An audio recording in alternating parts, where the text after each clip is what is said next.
Mummy माझ्या मित्रांसंग ट्रिपला जाऊ का? नाही, बिलकुल जायचं नाही. घरीच थांब पावसा पाण्याचं.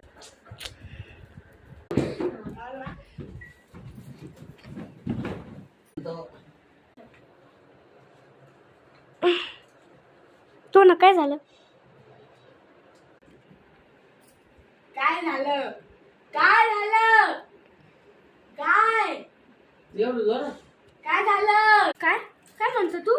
एवढं जर आवाज आला ना परत बाहेर पप्पाला सांगाल डायरेक्ट. जास्त आवाज नाही पाहिजे मला, नाही तर मारच खाशील. एवढं मारल ना हे लाटणं तुटून जाईल बरं का. आता तू गपचूप बस. जे करायचं ते करू घे. तू कोणालाच फोन नाही करत, फक्त बाटा मारती. सगळ्याला असंच करती. सगळ्याला असंच करती. चक्कर पाऊस लागले माझा काय केलं?